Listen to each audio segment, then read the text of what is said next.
मध्य प्रदेश में इस साल मानसून उम्मीदों पर खरा उतरा है। भोपाल, ग्वालियर समेत प्रदेश के 18 जिलों में सामान्य बारिश का कोटा पूरा हो गया है।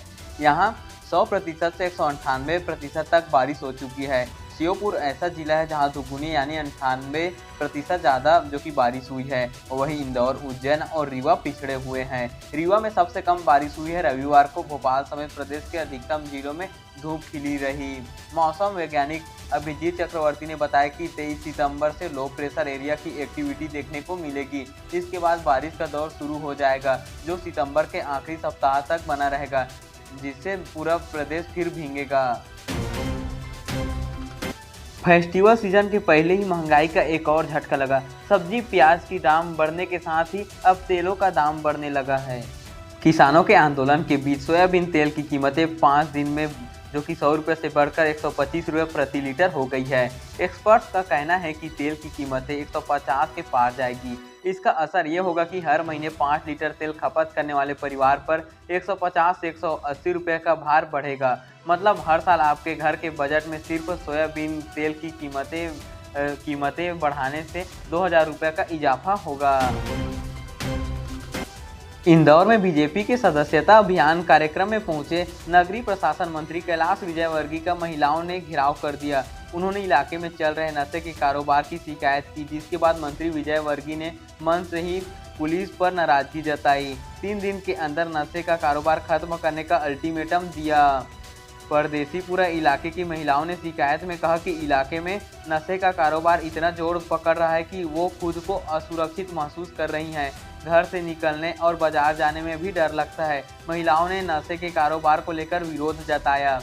मंत्री कैलाश विजयवर्गीय ने मन से परदेसीपुरा पुलिस चौकी को चेतावनी देते हुए कहा, 3 दिनों के अंदर नशे का कारोबार बंद होना चाहिए, नहीं तो चौथे दिन सख्त कदम उठाई जाएगी। विजयवर्गीय ने कहा कि यदि किसी नेता का फोन नशा करने वाले या नशा बेचने वाले को छुड़वाने के लिए आता है तो थाना प्रभारी सीधे मुझसे संपर्क करे। यहाँ तक कि अगर मंच पर बैठा कोई व्यक्ति भी इस अवैध धंधे में शामिल हुआ पाता है तो उसकी भी सिफारिश नहीं मानी जाएगी। रविवार को प्रदेश भर से कर्मचारी प्रदर्शन करने भोपाल के नीलम पार्क पहुंचे हैं। इनमें विभिन्न सरकारी विभागों, अर्ध सरकारी संस्थानों से काम कर रहे आउटसोर्स कर्मचारी शामिल हैं। प्रदर्शन में कांग्रेस नेता व पूर्व मंत्री सज्जन सिंह वर्मा, पीसी शर्मा, कांग्रेस अनुसूचित जाति प्रकोष्ठ के प्रदेश अध्यक्ष जो कि प्रदीप अहिरवार शामिल हुए।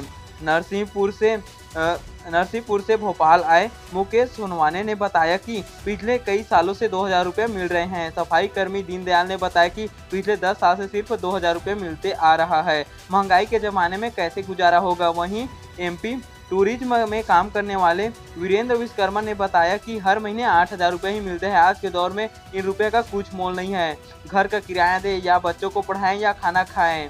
संयुक्त कर्मचारी मोर्चा के अध्यक्ष वासुदेव जो कि शर्मा का कहना है कि सरकार ने पिछले 15 से 20 सालों से तृतीय और चतुर्थ श्रेणी की भर्तियां खत्म कर दी। सरकार सेक्टर का 80% निजीकरण हो गया है। निजी कंपनियों को ठेके पर दे दिया है। इनमें कंप्यूटर ऑपरेटर, सुरक्षा गार्ड जैसे कर्मचारी को न्यूनतम वेतन तक नहीं मिलता। नौकरी में कोई सुरक्षा तक नहीं है।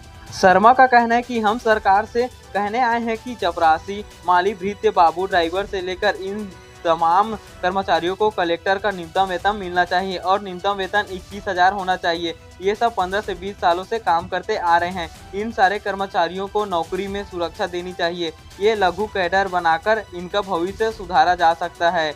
इनमें सरकार पर आर्थिक बोझ भी नहीं आएगा। हमारा ज़्यादातर मामला श्रम मंत्री से जुड़ा हुआ है। हम उनसे मिलने भी जा रहे हैं।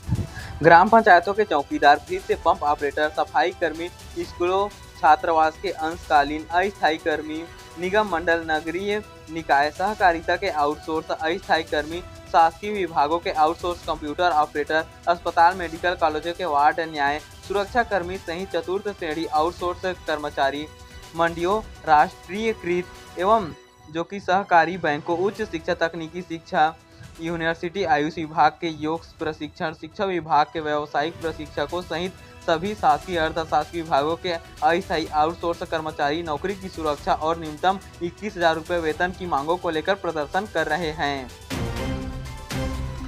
जिले के किसानों ने सोयाबीन के भाव 6,000 रुपये प्रति क्विंटल करने की मांग को लेकर रविवार को हंडिया में नर्मदा नदी में जल सत्याग्रहण किया। साथ ही फसल हमारी भाव तुम्हारी नहीं चलेगी के नारे लगाए। किसानों ने आक्रोश मोर्चा में बैनर तले यह सत्याग्रहण किया है। किसानों का कहना है कि सोयाबीन की फसल में जितनी लागत लग रही है उसके मुकाबले किसानों को भाव नहीं मिल रहा है, जिसके चलते खेती किसानी के लिए घाटे का सौदा साबित हो रही है।